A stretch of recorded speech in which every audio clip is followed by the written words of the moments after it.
ورحمة الله وبركاته. إن الحمد لله من يهده الله فلا مضل له ومن يضلل فلا هادي له ونشهد أن لا إله إلا الله ونشهد أن محمدا عبده ورسوله. أما بعد فإن خير الحديث كتاب الله وخير الهدي هدي محمد صلى الله عليه وسلم.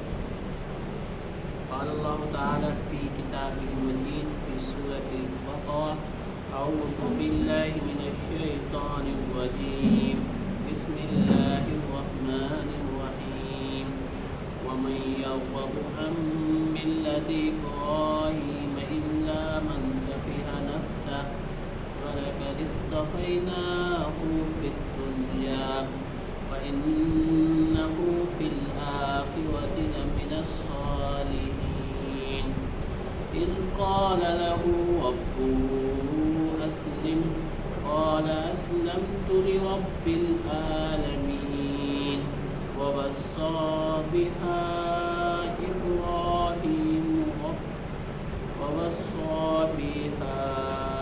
إبراهيم بنيه ويعقوب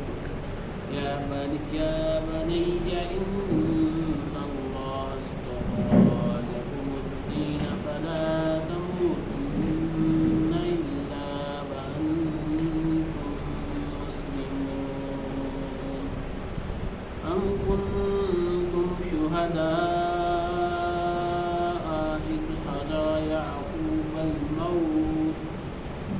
إذ قال لبنيه ما تعبدون من بعدي قالوا نعبد إلهك وإله آبائك إبراهيم وإسماعيل وإسحاق إلها واحدا ونحن له مسلمون. تلك أمة قد خلت لها ما كسبت ولكم ما كسبتم ولا تسألون عما كانوا يعملون. اب کون ہے جو ابراہیم علیہ السلام کے طریقے سے نفرت کرے، جس نے خود اپنے آپ کو حماقت و جہالت میں مبتلا کر لیا ہو؟ اس کے سوا کون یہ حرکت کر سکتا ہے؟ ابراہیم علیہ السلام تو وہ شخص ہے جس کو ہم نے دنیا میں اپنے کام کے لیے چن لیا تھا اور آخرت میں اس کا شمار صالحین میں ہوگا۔ اس کا حال یہ تھا کہ جب اس کے رب نے اسے کہا مسلم ہو جا تو اس نے فوراً کہا میں مالک کائنات کا مسلم ہو گیا۔ اسی طریقے پر چلنے کی ہدایت اس نے اپنی اولاد کو کی تھی اور اسی کی وصیت یعقوب علیہ السلام اپنی اولاد کو کر گیا تھا۔ اس نے کہا تھا کہ میرے بچوں، اللہ نے تمہارے لیے یہی دین پسند کیا ہے، لہٰذا مرتے دم تک مسلم ہی رہنا۔ پھر کیا تم اس وقت موجود تھے جب یعقوب علیہ السلام اس دنیا سے رخصت ہو رہا تھا؟ اس نے مرتے وقت اپنے بیٹوں سے پوچھا بچوں میرے بعد تم کس کی بندگی کرو گے؟ ان سب نے جواب دیا ہم اسی ایک خدا کی بندگی کریں گے جسے آپ نے اور آپ کے بزرگوں ابراہیم علیہ السلام، اسماعیل علیہ السلام اور اسحاق علیہ السلام نے خدا مانا ہے، اور ہم اسی کے مسلم ہیں۔ وہ کچھ لوگ تھے جو گزر گئے، جو کچھ انہوں نے کمایا وہ ان کے لیے ہے اور جو کچھ تم کماؤ گے وہ تمہارے لیے ہے۔ تم سے یہ نہ پوچھا جائے گا کہ وہ کیا کرتے تھے۔ صدق اللہ علیہ وسلم۔ ونفعنی وإياكم بآياته وذكر الحكيم إنه تعالى جبار كريم ملك وعليم۔ اللهم صل على محمد وعلى آل محمد كما صليت على إبراهيم وعلى آل إبراهيم إنك حميد مجيد۔ اللهم بارك على محمد وعلى آل محمد كما باركت على إبراهيم وعلى آل إبراهيم إنك حميد مجيد۔ میں نے آپ کے سامنے سورہ بقرہ کی آیت نمبر 130 سے 134 تک تلاوت ترجمہ پیش کیا ہے۔ اس میں حضرت ابراہیم علیہ السلام سے پچھلی جو رکوع تھا اس کے اندر بھی حضرت ابراہیم علیہ السلام کے بارے میں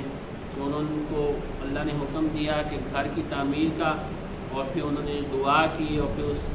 اسی دعا کی قبولیت کا نتیجہ تھا کہ رسول اللہ صلی اللہ علیہ وسلم کی پیدائش مکہ میں اور پھر مدینہ میں ان کی آمد، اور جو اس میں اللہ رب العالمین نے پھر یہودیوں کو خاطب کیا۔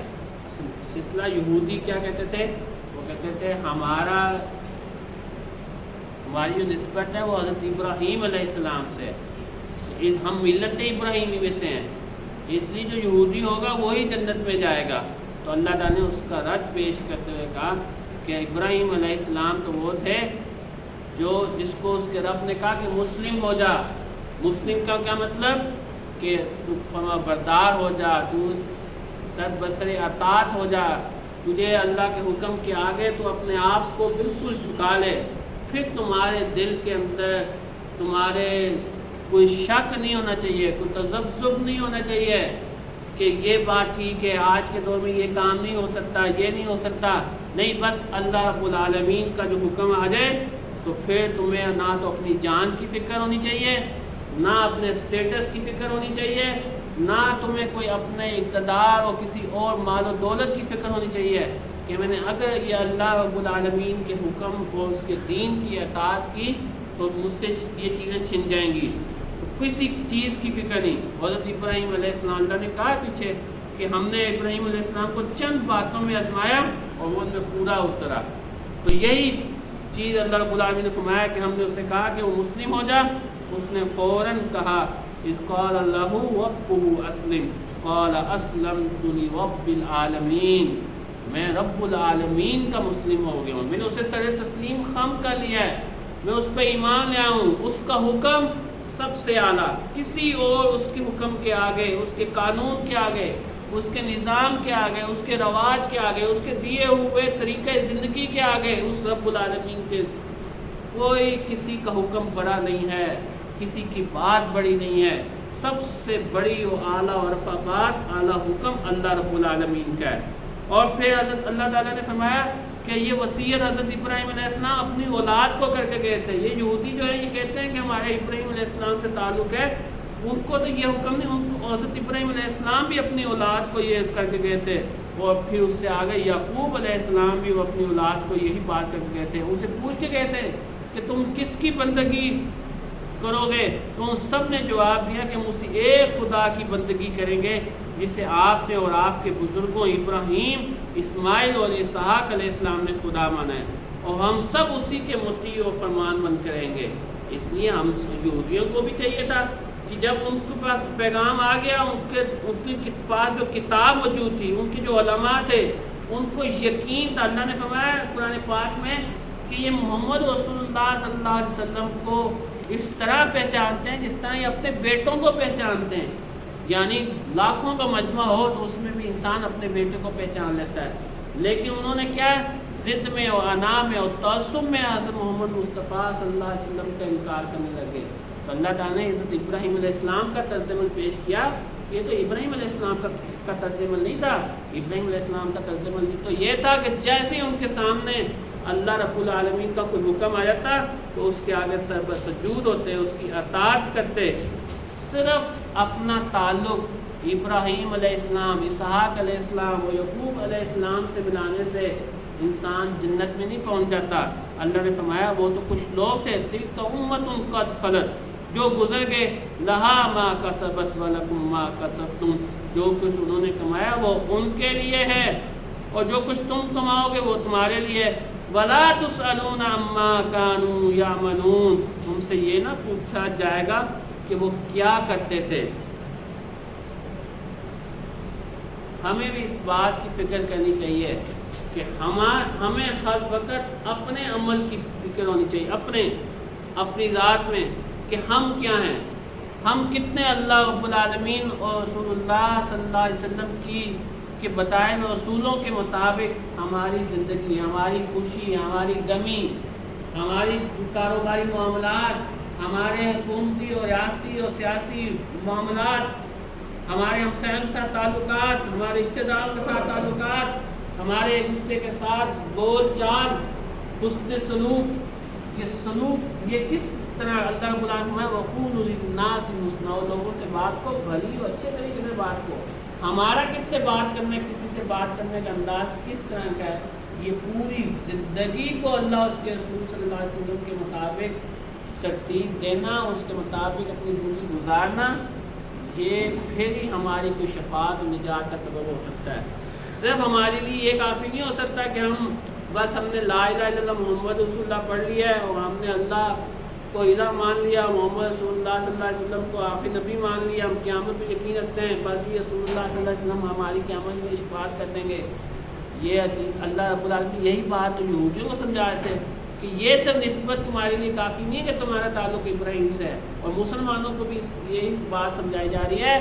کہ تمہیں بھی یہ بات ہے، تمہارا عمل اصل میں تمہیں جنت یا جہنم میں لے کے جائے گا۔ صرف نسبت کافی نہیں رہے گی کہ تم محمد رسول اللہ صلی اللہ علیہ وسلم کے امتی ہو، یا تم فلاں بزرگ کے بیعت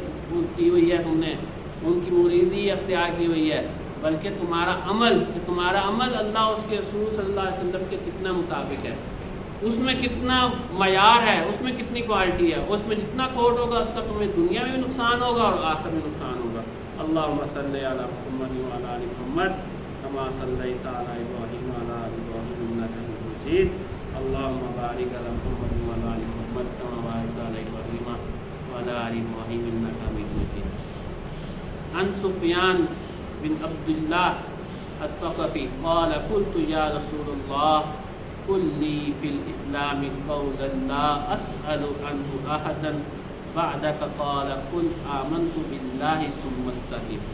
سفیان بن عبداللہ الثقفی رضی اللہ تعالیٰ عنہ سے روایت ہے، انہوں نے کہا میں نے عرض کیا اے اللہ کے رسول صلی اللہ علیہ وسلم مجھے اسلام کے بارے میں ایسی بات بتلا دیجئے کہ آپ صلی اللہ علیہ وسلم کے بعد مجھے کسی سے دریافت نہ کرنا پڑے۔ آپ صلی اللہ علیہ وسلم نے فرمایا کہو میں اللہ پر ایمان لایا اور پھر اسی پر ثابت قدم رہو۔ قل آمنت باللہ ثم استقم، کہو میں اللہ پر ایمان لایا اور پھر اسی پر ثابت قدم رہو، یعنی اللہ پر ایمان لانے کے بعد پھر انسان، جس طرح بھی میں نے حضرت ابراہیم علیہ السلام کا ذکر اللہ رب العالمین نے فرمایا اور میں نے آپ کے سامنے پیش کیا ہے کہ اللہ پر ایمان لانے کے بعد پھر بندہ نہ دیکھے کہ دنیا میں ایمان مجھے اللہ تعالیٰ کا یہ حکم ہے، اس پر عمل کرنے میں میرا مال کا کیا نقصان ہے، میری جان کا کیا نقصان ہے، بس اللہ کا حکم آیا، اللہ کے رسول کا طریقہ آیا، بس وہ کر ڈالے، پھر کسی چیز کی اس کو پرواہ نہ ہو۔ یہ ہے آمنت باللہ ثم استقم۔ یہ نہ ہو کہ اللہ تعالیٰ کا حکم آیا اور بندے کی جان اور اس کے مال اور اس کی عیش و عشرت کو ٹھیس پہنچ رہی ہو، پھر بندہ کہے کہ یار میں کوئی اور راستہ اختیار کرے، پھر یہ استقامت نہیں ہے۔ استقامت اصل میں چیز ہے کہ آمنت باللہ، اللہ کے اوپر ایمان لایا، اس کا مطلب یہ ہے کہ بس اب کسی کی کوئی بات نہیں مانی جائے گی، کسی کا ہو کوئی حکم نہیں مانا جائے گا، جہاں تک کہ اپنے نفس کا بھی نہیں، صرف اللہ کی بات میرے سامنے اعلیٰ و عرفہ اور وہ ماننے کے لائق ہوگی، اور پھر اس پر ڈٹ جانا چاہے پوری دنیا اس کی مخالف ہو جائے۔ تو یہ اللہ کے رسول صلی اللہ علیہ وسلم نے اس صحابی کو کہا کہ بس یہی بات تمہارے لیے کافی ہے۔ اللہ تعالیٰ سے دعا ہے کہ اللہ تعالیٰ ہم سب کو قرآن پاک اور حدیث رسول اللہ صلی اللہ علیہ وسلم کو پڑھنے، سمجھنے، اس پر عمل کرنے، اس کو آگے پھیلانے اور اس کے نظام و قانون کو جاری و ساری کرنے کے لیے جد و جہد کرنے کی توفیق عطا فرمائے۔ وقولوا قولی ھذا استغفر لکم ولکم ولسائر